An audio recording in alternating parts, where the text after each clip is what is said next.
Thank you. And now for our final segment of Lightning Talks this afternoon, Stories for Change, Coral Reefs. I'm pleased to introduce the journalists and visual storytellers who are raising awareness of the plight of coral reef ecosystems amid the worst global coral bleaching event on record. Our speakers now for this section are Benji Jones. Sorry, my phone glitched a little bit there. Benji Jones, who is an environmental correspondent for Vox and a Pulitzer Center grantee who covers biodiversity loss and climate change. Shireen Rahimi, National Geographic Explorer, marine biologist, and underwater cinematographer. Jason Spingarn-Koff, documentary filmmaker and UC Berkeley professor of climate journalism. And to help moderate our lightning talk panel discussion will be Adrienne Correa, founder and co-director of the Berkeley Center for Ocean Futures. Benji, please start us off. Hey everyone. My name is Benji and I write for Vox. I cover a wide range of environmental topics, but near and dear to me is coral reefs. I love to scuba dive, that's me. And it's also just a really easy way to bring audiences into stories about environmental change. Coral reefs are incredibly imperiled by a number of things, including climate change, and we really need them both for coastal protection. They are nurseries for the fish that we eat, and they're also really important for marine biodiversity. So I love getting to write about coral reefs. I'm going to talk about two story projects, both of which were funded with Pulitzer Center funds. And just a shout out to the Pulitzer Center. They're like one of the best funding partners. They've been so supportive, and they're one of the only ones out there that funds this kind of work. So I'm really, really appreciative of their support. Yes, definitely. So I'm going to talk about two stories. The first one is sort of sad, and the second one is also sort of sad, but a little bit less sad, which is like my beat in a nutshell. So the first project is about Florida. So in 2022, I went down there with photojournalist Jenny Adler, whose all of her work is what I'm showing today, to document this like Herculean effort to restore coral reefs in the Florida Keys, where at that point already about 90% of live coral had been killed off from a number of things, including hurricanes and pollution and so forth. And so we got to document just what this project looks like. Here we are in a nursery, and what it takes to actually revive a reef. And the coolest thing about this is that we got to see some of the progress that was made. So 4 years after these bits of elkhorn coral were outplanted, so these little like fragments of elkhorn were grown in that nursery that I just showed, and then planted on the reef when they get big enough. And then over the years, they grow bigger and bigger and start to actually recreate the reef. So cool to see. But then the 2023 heat wave hit. And it was incredibly devastating. It was the worst on record, water getting upwards of 90 degrees, 100 on the surface, like literally a hot tub. And we saw that we had this opportunity because we had just gone to Florida to document restoration, this like incredibly hopeful story, to actually go back and compare images and tell the story of what's actually happening in Florida. And this is the largest barrier reef in the continental US, incredibly important to the US and to coastal communities. So what we saw was the reef go from stuff like this, again, these are outplants that had grown over the years, to this. And from this to this, from this in the nursery to this. I mean, it was like incredibly bleak. And it was basically every bit of coral that we saw had been bleached. Bleached coral is not dead, it just means it's starving to death, which is not that much better. But it was just an opportunity to showcase what this devastation actually looks like in imagery. And so we took advantage of the fact that we had before and after, having dived the same reefs, both to talk about what this means for the Florida reef, but also to essentially critique restoration. Is it going to actually work to put coral back into the ocean if the ocean is just going to get hotter and hotter? So what does that actually look like? After I published this story, I wrote sort of a follow-up that was looking at coral reefs globally, and this was a much bleaker headline, which was the end of coral reefs as we know them. But essentially what I wanted to say is that, look, like, with the way that climate change is going, we are going to see this like irreversible transition of these ecosystems. So not a total loss of coral reefs, but you're going to see a change in the community. So the reefs as we know them today are not going to exist in the future. And in the story, I, at the very end, basically said, besides solving climate change, there are some things we can do to buy time, like reduce overfishing and pollution. And this really like led to a debate when I posted this on Twitter. And this marine scientist who I really admire was basically like, you cannot, like anything beyond just saying that it's climate change is gonna be misleading. There's nothing short of reining in emissions that's actually gonna help. And so when he called my work misleading, I was like, okay, wait a second, I take this really seriously. What is going on? What is this debate? And it really brought me into this debate in the marine sciences about what resilience is. Is there anything we can do to help coral reefs short of stopping climate change? So like, can we actually buy them time? Does it actually help to set up marine protected areas? And so I started to look for examples of coral reefs around the world that have been hanging on more than other ones. Are there examples of coral reefs that are still healthy? And that's when I found this small island of Bonaire in the South Caribbean, and this paper by Bob Stenick, which documented change over the coral reef in Bonaire over a 15-year period, but this work is ongoing, so it's been like 20 years, I think, at this point. But basically, what this work found is that even though this reef has been hit by hurricanes and heat waves that have caused bleaching, the coral has recovered. And so you actually still see really high coral cover in Bonaire. And compared to the rest of the Caribbean, I mean, basically most Caribbean reefs are not doing well, have seen massive, massive live coral cover loss. And so this seemed to be somewhat of an exception. Also, Bonaire is a really, really fascinating place. It's like this desert on the surface, has salt mines, and then you dip under the water, and it is just this like wonderland. I also just like wanted to go diving here, and but it was really amazing. Let me see if I can, just to show you an example of like what the reef looked like. You see these massive structures like Metropolis, which you just don't see often in the Caribbean. And it was really beautiful. Yeah, sorry, this is just like my iPhone. And then just quick bonus clips because I love these things. This is a baby trunkfish. They look like little dice. They're so cute. And this is also just taken from my Instagram. And then my favorite thing is the queen conch, because you can see their little eyes, and I'm obsessed with them. And I found this little bay in Bonaire that just had tons of them. Again, super rare, and I was like, oh my God, this is amazing. This is like not really relevant, actually, but anyway, Bonaire, amazing. Frogfish, incredible. Fields of staghorn, also super rare. You can obviously see the high coral cover, baby drumfish. And so the question that I was trying to address in this follow-up project was, why is this reef doing well? And it turns out this goofy fish is a part of the answer. This is the parrotfish. They're all over Bonaire. And as researchers in Bonaire have found, Bonaire has a ton of parrotfish, way more parrotfish than average across the Caribbean. And it seems that this abundance of parrotfish is partly responsible for the health of the reef.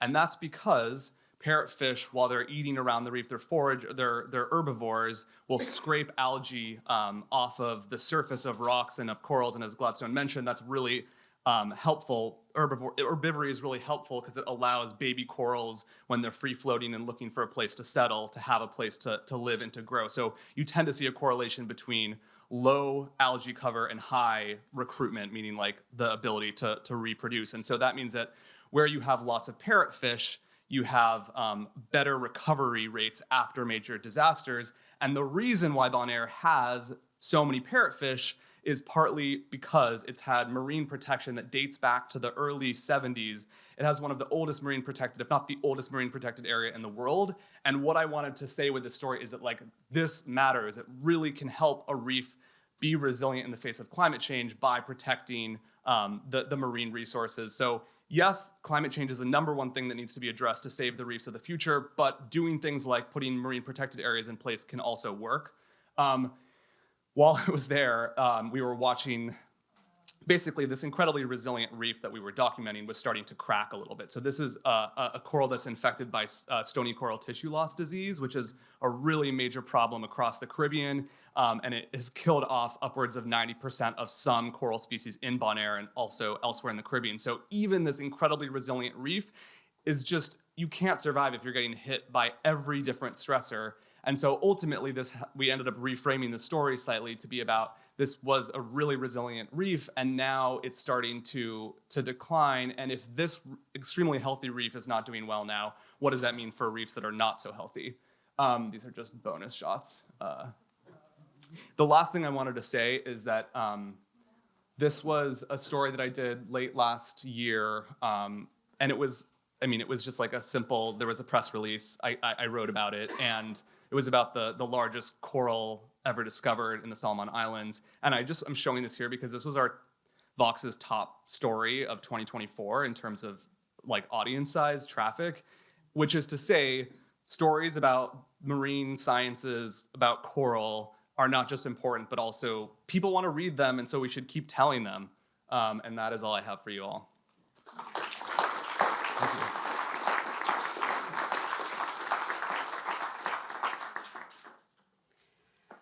Hi, everyone. Thank you so much for being here. Benji, that was amazing. I feel like there's going to be some parallels. And yeah, it's just a privilege to be here and to get to nerd out on corals with you all. I know we're at Berkeley, so I know there's some nerds out there. We're all here together. My name is Shireen Rahimi. I am an underwater storyteller and a marine scientist, which basically means that I get to take my camera all around the world to oceans everywhere and tell stories about how we as humans relate to the ocean. But my story started actually here in the Bay Area. I'm from San Jose. I grew up in San Jose. I'm the daughter of 2 Iranian immigrants. My parents, they're sitting right there. Love you guys. Aw, thank you. By the way, happy Persian New Year. Plug for Persian New Year. So I grew up right here in the Bay Area, and like a typical child of immigrants, I thought that in order to be successful and have a fulfilled life, I would have to become a doctor, a scientist, or an engineer.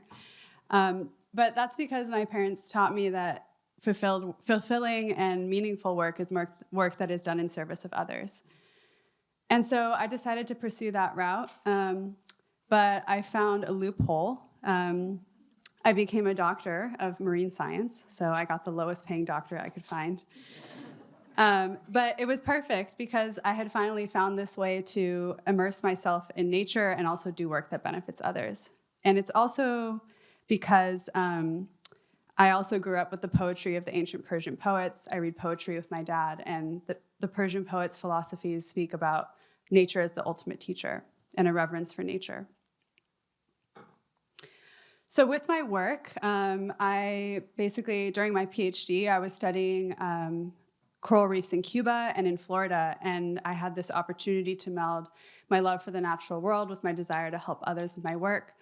And I also have always loved photography. I always thought it had to be a hobby, but with my work, I was bringing my camera with me because I was like, these things are too pretty. I can't just not take photos of them. And also, it was a great way for me to share my work with people back home. And eventually, I was working with underwater ecosystems, and so I was like, I need to figure out a way to get this camera underwater. And underwater cameras are really expensive. So I applied to a grant from National Geographic Society in 2017. I received the grant and immediately spent it all on an underwater camera. And I taught myself how to make films. I made my first film that year in 2017. And I was like, I should probably show this film to people. So I went to my local bar, asked them if I could do a screening. And they're like, yeah, how many chairs do you need? And I was like, 20 chairs maybe? I feel like my friends will show up. I've never made a film. No one knows who I am. And that night, over 200 people showed up to our screening, so echoing what Benji said, that was a moment when I realized that not only do these stories need to be told, but people want to hear them. And so when I graduated in 2020 from my PhD, I started Light Palace Productions. And my work has taken me to the coral reefs of French Polynesia, of the Egyptian Red Sea, and of Raja Ampat in Indonesia, a place that is thriving despite all the odds, including climate change. But today I want to focus on my work in Florida, because that is my backyard, and that is where that first story that I ever told was based. I was working on a story for National Geographic looking at reefs in Florida and in Cuba. This is Key West, and Key West is basically a 4-hour drive from my house. This is a still from that project, and this is what the reefs look like from above and below. But why do I focus on coral reefs? Well, coral reefs are incredibly important to all of our lives. They take up 1% of the ocean, but they support over 25% of all marine life. They protect our cities from storms. They provide habitat for fisheries. And they also provide incredible medicines that have been used to treat cancer and arthritis. But like Benji said, we are seeing incredible impacts to coral reefs globally: pollution, overfishing, climate change. As our planet heats, our waters heat up too. And in South Florida, we're seeing some really dramatic impacts because we have such high population densities. And so we're seeing even more impacts than other places. Our reefs have been declared functionally extinct in many places because there is just not enough coral, and so they can't reproduce on their own anymore. This is a still from that first project that I did, that I took in 2018. This is a place called Horseshoe Reef in the Florida Keys. This is healthy, living, thriving coral. And in 2023, we had a major heat wave in Florida. Our waters got unbearably warm, and the corals were understandably stressed out, and a lot of them bleached. And Benji kind of took my wow factor here, but this is that same reef in 2023 after the bleaching event. So it's actually remarkable. I've been working in this region for only 7 years, but I've seen such dramatic declines. If you think about, 7 years is kind of the blink of an eye, but it's been remarkable to see so much decline in such a small amount of time. But while Florida has really incredible challenges to surmount, we also have more resources and organizations dedicated to reef restoration and preservation than almost anywhere else in the world. These are scientists at Rescue a Reef, which is a Miami-based organization restoring coral in nurseries. And this is that same organization, Coral Restoration Foundation in the Keys, working to restore coral in the Keys. And I wanted to show this image because this is an image that I took in Belize for the Nature Conservancy for an organization called Fragments of Hope, a group of Belizean conservationists and scientists who restored a reef called Prize Site, which is at Laughing Bird Key. So this site is a restored site, which means that almost all of this coral was planted by hand. And this is proof that restoration works. I mean, there isn't really like an inch of space on this reef that isn't covered by coral.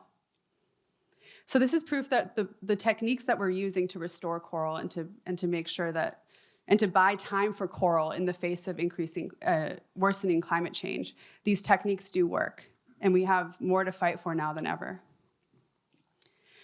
And the fight is getting a little bit sci-fi. So this is a scientist from the Coral Restoration Foundation in the Keys. And Coral Restoration Foundation has been working to basically, as the challenges get more difficult, we're having to use more technical, more advanced, and more high-tech methods to keep these reefs on life support. And so at CRF, they are using different techniques like cryopreservation and sexual restoration to restore reefs. And a lot of the time, this science gets really complex and difficult to communicate to the public. And so a big part of my practice is I use social media to raise awareness about different organizations' efforts, because it's a really effective and straightforward way to reach people, especially young people, and to inspire them and empower them to act on behalf of ocean conservation. So I'll let the reel do the talking here. Okay, how do I explain this? So corals in Florida are having sex, and so scientists are freezing their spawn to make sure that they don't go extinct. No, this is not a plot line from Jurassic Park, but stay with me here. Every August, around the full moon, corals in Florida spawn at the same time, releasing tiny balls made up of eggs and sperm. Normally, some of these balls turn into genetically unique coral babies, the corals of tomorrow. But these aren't normal times. Florida's corals are super stressed out. Increasing temperatures have led to worse and more frequent bleaching events like the big tragic one we had last year. Our coral reefs have functionally collapsed. They can't reproduce on their own anymore. And so to make sure that Florida's corals don't go extinct, one thing scientists are doing is collecting their spawn, cryopreserving them, and then growing them into baby coral. They can then rehome these genetically unique coral babies on the reefs to increase the coral population's genetic diversity. Because when corals are more diverse, they're more likely to survive. I love that I played that to a room of serious academics. But that reel not only got a lot of views, but it also, to raise awareness about the efforts of Coral Restoration Foundation, but it also led to increased capacity on the ground by recruiting, leading to more recruits for their volunteer and internship programs. Not a lot of people know this, but right offshore of South Beach, where I live, in Miami, we also have coral reefs. And because not a lot of people know about these reefs, they lack really desperately needed protections. And so I've teamed up with a group of conservationists and documentary storytellers and scientists to make a documentary to raise awareness about this reef and the challenges that it's facing, and to encourage people to advocate on behalf of this reef. Really, all we're asking to do is is to designate this place as a marine park so that people can't fish on it, or people can't drive across it with their boats and drop anchors. And so it's a very simple solution that would have great benefit for our community. And so to raise awareness for this effort, I again turned to social media. I took a video of the reef and shared it on social media, and encouraged everyone to come out to a community event that we are organizing to raise awareness of the reef and the things that we're asking for in terms of the protections. And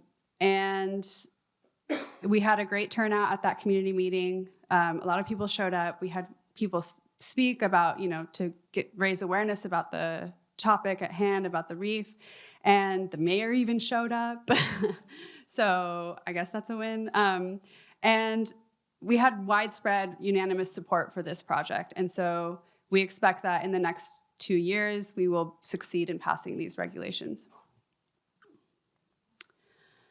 At a time when it seems like we have loss after loss for oceans and our planet, at a time when climate scientists are being fired and persecuted, at a time that feels quite negative and doom and gloom, I think it's grassroots efforts like this that are really important, because they make us feel like we have something that we can do, because action absorbs anxiety.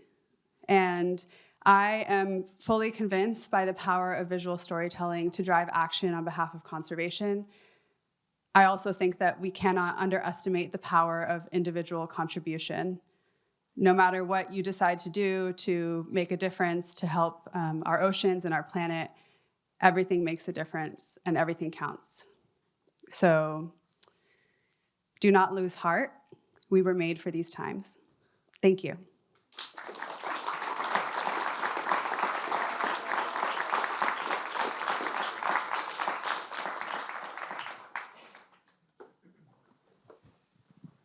All right. Hi, everyone. I'm Adrienne Correa. I'm an associate professor in the Environmental Science Policy and Management Department here at Cal, and I'm a coral reef ecologist. So the first thing that I want to say to the three of you all after your wonderful talks is thank you for sharing these messages about coral reefs with everyone, because you do such an amazing job on an important topic. So thanks. Yeah. And we heard, it was really interesting to see sort of three different forms and 3 different takes on a similar topic. And I think you could hear the tipping points between doom and gloom, or maybe like conveying some realities to people, and at the same time it being important to give people something hopeful that they can work on or work from, so that they don't lose heart. But there are complexities in thinking through the ethics of this, and complexities in thinking about, what can we do and what should we do and what will be effective. So the first thing that I think I wanted to ask each of you is, people often may read or see something like this and be inspired and want to know what they can do. So I was wondering if each of you maybe wanted to share either something amazing that people did that made you think, wow, this is something my work can do, or what you hope people might do.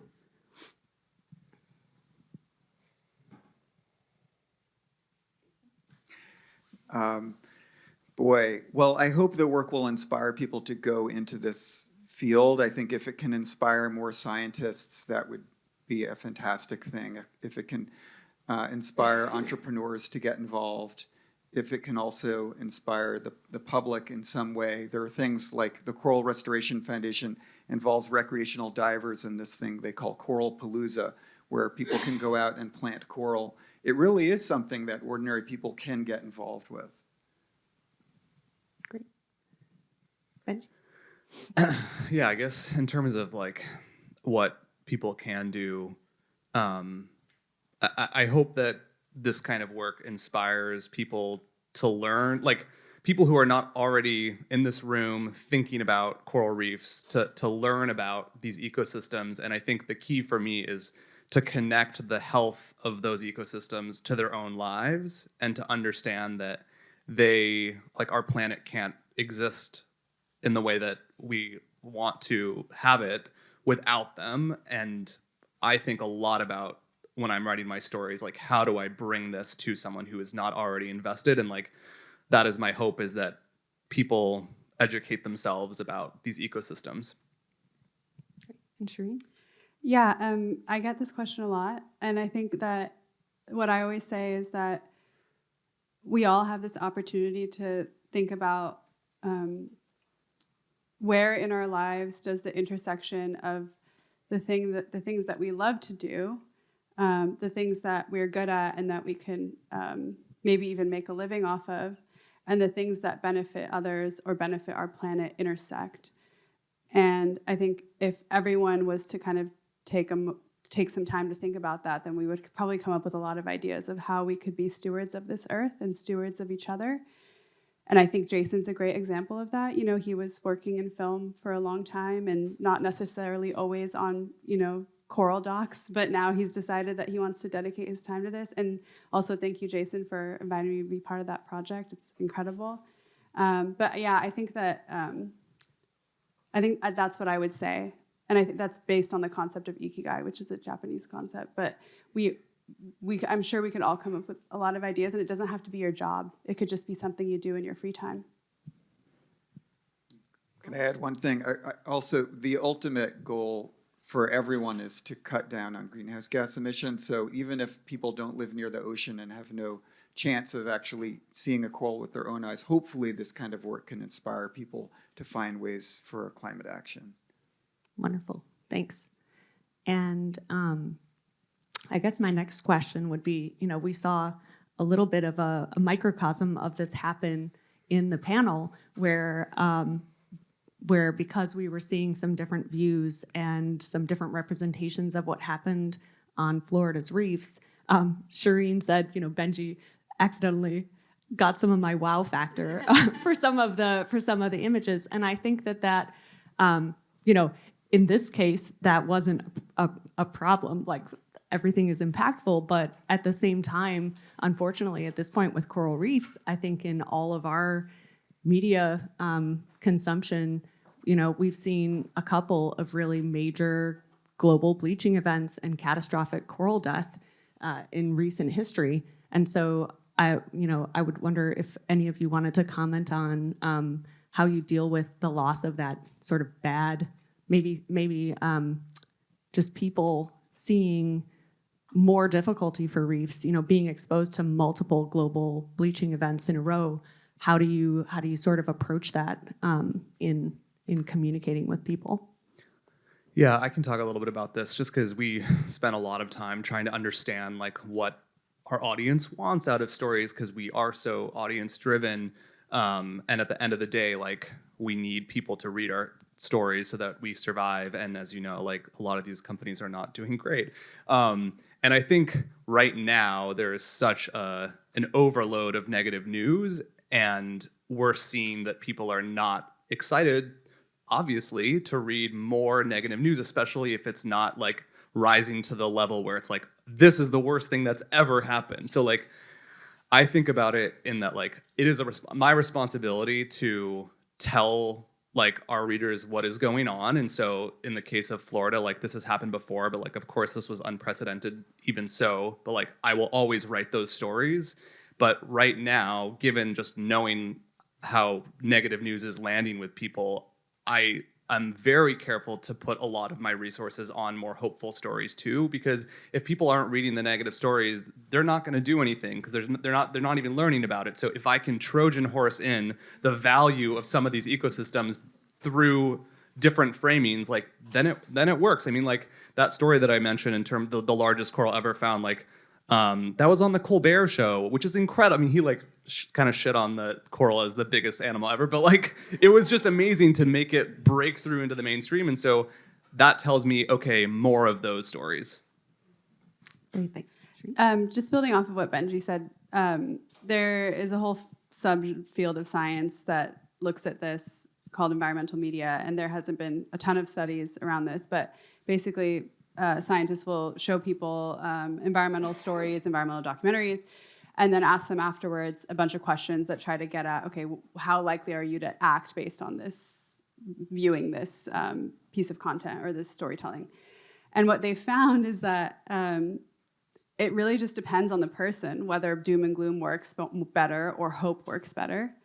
But since we don't really know exactly what type of person we're dealing with, like, if someone is more motivated by doom and gloom, then we don't, it's like hard to tell who we're actually delivering to. So what you've generally seen in storytelling is that it'll start out with, this is the beauty of this ecosystem, this is why it's important, and then doom and gloom, this is why they're being destroyed, and then, but there's hope at the end.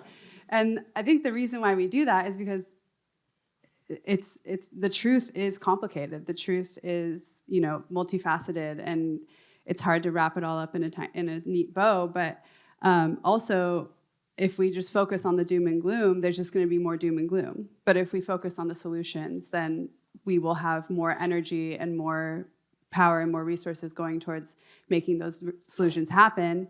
And I strongly believe that we cannot create the future that we want unless we can first envision it. And so that's why I try to focus on solutions generally. And I think like those clips show, like, even when you're talking about something pretty dark, like the loss of all these coral reefs, the people are often, if you center the people in those stories, that's very hopeful, because they're fighting for the lives of these animals. Yeah, that's what I think can make this still feel fresh, is to find people whose passion others can relate to. And I'm trying to understand this obsession. Why do people devote their lives to this? And there's something very beautiful in that. Wonderful. Thanks. Okay, I guess maybe I don't know if this is more of a technical question, but your three formats really conveyed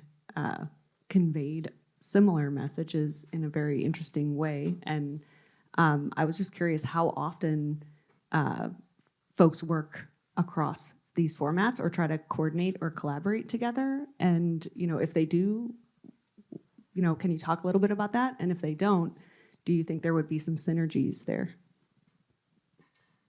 Well, we're finding synergies, I think. Like, it's a small circuit. I met Benji at a conference in Mexico in December, and Shireen and I met at a climate conference in Miami as this project was just starting to be conceptualized. So I think it's great to team up. For sure, it's a small world. So I think there is potential to do that, to think how can we leverage each other's strengths. TikTok is a very serious art, so we don't really collaborate.